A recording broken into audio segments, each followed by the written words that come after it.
ทุกคนบายเบิ้งนี่โอ้ยนอน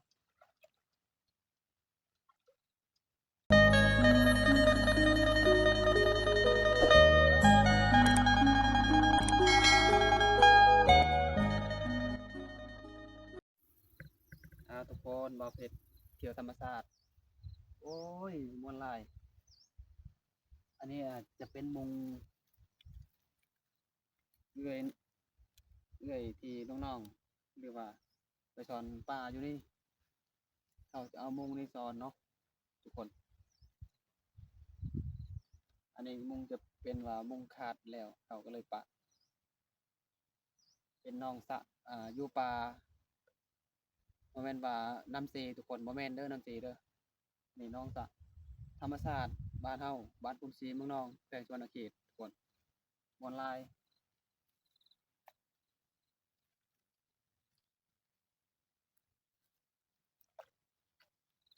ก็จะเป็นประมาณนี้ทุกคนบ่ได้เลิกปานใดเนาะ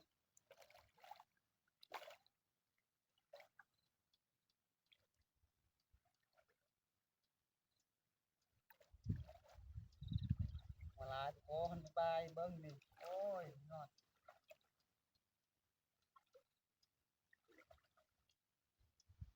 บ่นอนทุกคน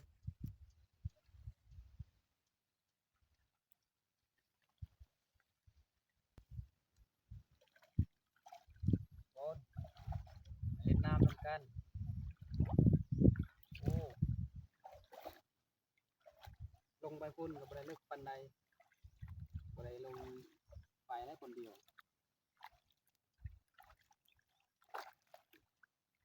ธรรมชาติธรรมชาติมันหลาย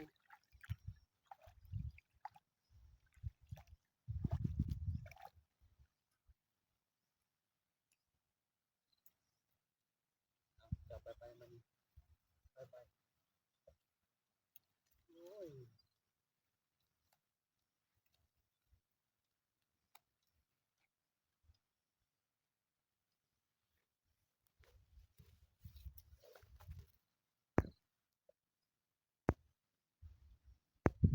อันนี้จะเขาว่าจะเป็นน้องสะตะย่านอยู่บ้านคุณซีเมื่อน้องแฟนชาวตะเคียนเฮาเนาะทุกคนไพ่กับเนื้อเฮ็ดยังก็แล้วแต่เข้าบกล้าเฮ็ดแบบดุดเอาปะอันนี้คือว่ามันเป็นน้องสะธรรมศาสตร์หรือว่าแคมไกลๆธรรมศาสตร์นั่นคือว่าบิ๊กพลังทุกคนเขาจงเอาไว้อยู่ตอนนี้บ่อนั่นก็เป็นบิ๊กพลังทุกคนเขาจงแต่บ่อนนี้แหละเพราะว่ามันเป็น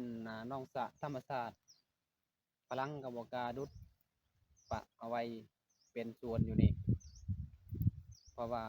ธรรมศาสตร์เนาะเฮาไปเบิ่งไปถ่ายก็ม่วนทุกคนอันนี้ก็เป็นยามฝนมันมีน้ำเนาะถ้าว่ายามแล้งนี่เฮาเลาะเที่ยวแถวนี้ก็โอ้ยมันเป็นเที่ยงทุกคนม่วนหลายกว่านี้แหละแต่ว่าเดี๋ยวนี้เฮาก็ถ่ายคลิปมันเป็นน้ำลายแล้วเฮาลงถ่ายคลิปบ่นั้นก็บ่ได้แล้วเฮาก็ย้านน้ำทุกคนเพราะว่าน้ำเซก็พูนไปไกลกว่าไหนห้วยก็บ่มีแถวนี้ทุกคนคันว่าไปไกลจากน้องนี่ก็มีแต่สวนบิ๊กเบิดสวนบิ๊กฝรั่งเนาะธรรมชาติบ้านเฮาเด้อเดี๋ยวบ่เป็ดก็สิคอยย่างไปเกิบก็จับเอาทุกคน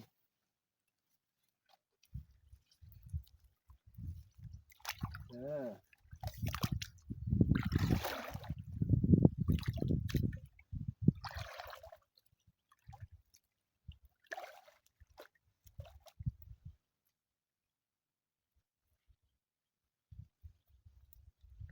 ธรรมชาติบ้านเฮาทุกคนโอ้ย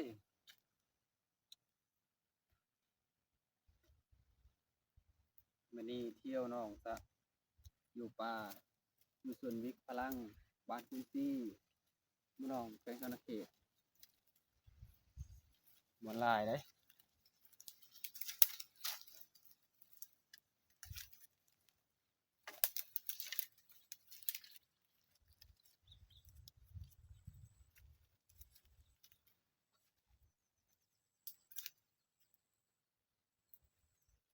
ว้าวธรรมชาติเด้อโอ้ยบ่เลยไปเกิดก่อน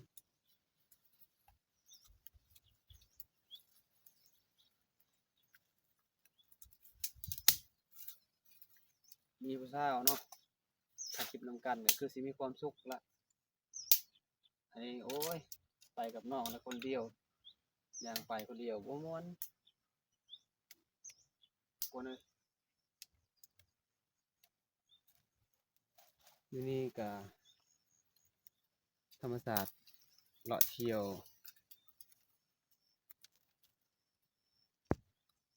เอาทุกคนเบิ้งนี่อันนี้ก็ส่วนวิกฝรั่งเบิ้งกดออมเบิดหนองสระนี่ไม่ได้ส่วนวิกได้ไม่ได้บอนนี่แหละมันเป็นหนองสระเพราะว่ามันม่วนธรรมศาสตร์บ้านเฮาเนาะอันนี้ส่วนวิกฝรั่งทุกคนเอ้ยไปกับธรรมศาสตร์แบบมันเป็นเดินอยู่นี่ฝรั่งกับบ่กล้าดุดแต่ว่าบ้านข่อยบ่ให้ดุดเนาะมันเป็นหนองสระธรรมศาสตร์แตะกี้ได้ก็เลยอยากจงเอาไว้เฮ็ดเพื่อให้ชาวบ้านเฮาไปหากินสบายสะดวกสบายว่าซั่นจ้ะเนาะมันมีป่ามันมีจักมีหยังแหน่ก็บ่ฮู้คือกันเฮาก็บ่เคยไปหากินเนาะอันนี้ก็แม่นสวนวิกเบิดสวนวิกฟางทุกคนมีแต่วันนี้แหละเป็นหนองสระ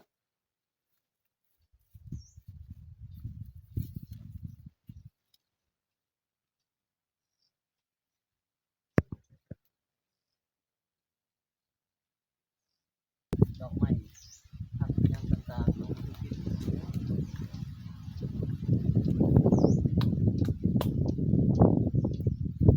โอ้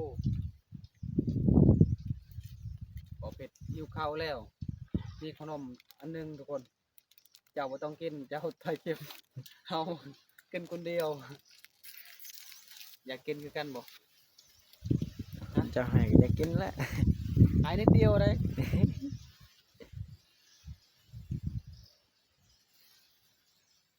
บอกทุกคนเอาแบ่งละครึ่งเนาะให้น้องจะน้อยเขาให้เขาบ่ได้ให้แซ่บน้องไข่เอาบ่ได้ถือข้าวเนาะจ้างข้าวของน้องไข่กินหลายคะแนนนิดเดียวถึงหนึ่งซ้ำ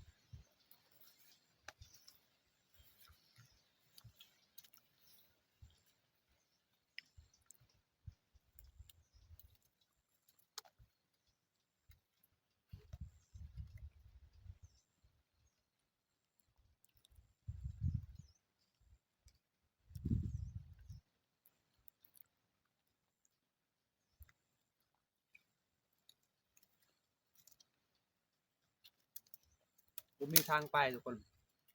เอาไปทางนี้น้ำมดไปบ่ได้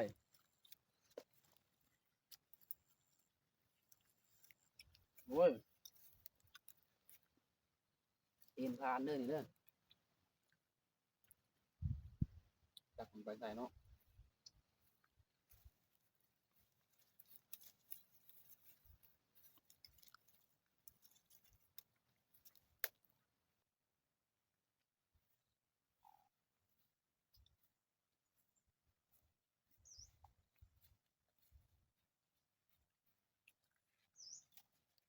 อยู่นี่กับน้องสะ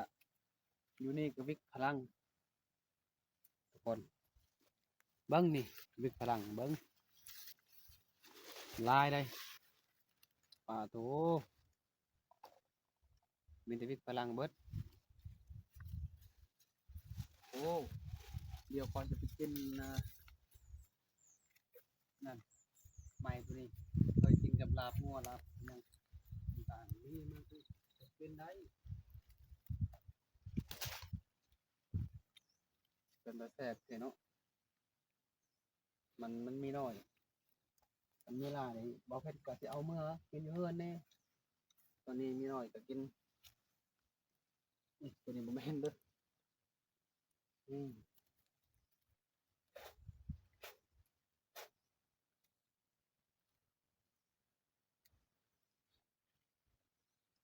หิวข้าวมีข้าวกินใบไม้ตัวนี้ก็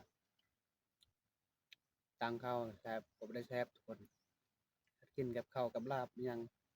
ควายลาบงัวลาบห่านลาบกวางก็ใครแน่กินกับหญ้าใบหญ้าเด้อบ่ได้ดอกไป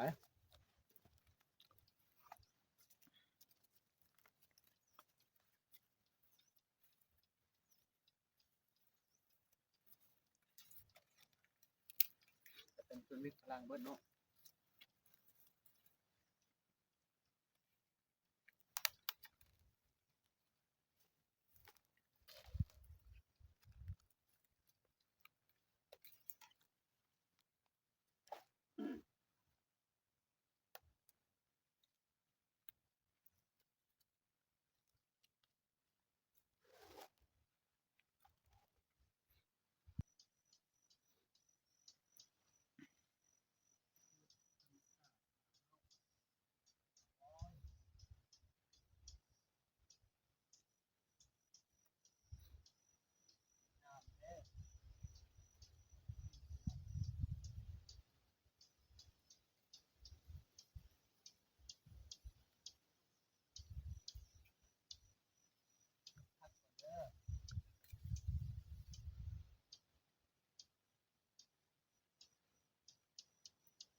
ได้แล้วมากินอยู่เฮือน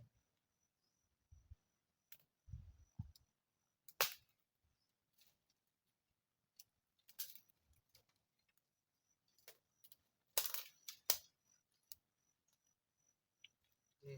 จะเป็นหนองสระต้นนี่มีสระ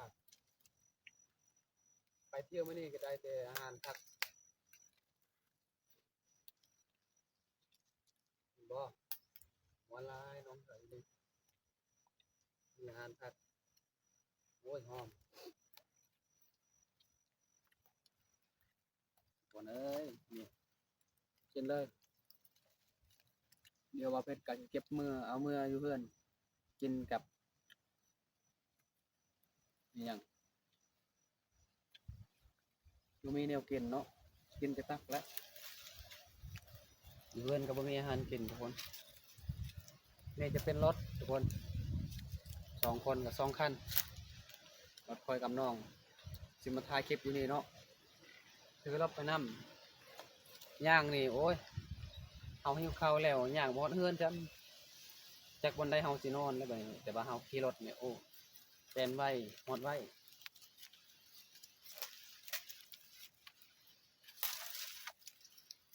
อันนี้ก็จะเป็นเดินเฮาจอดรถเด้อจังไดก็ว่าเพชรก็สิเป็นคลิปอย่าลืมกดไลค์กดแชร์กดติดตามช่องว่าเพชรหาก็ตั้งใหม่เปิดใหม่เนาะ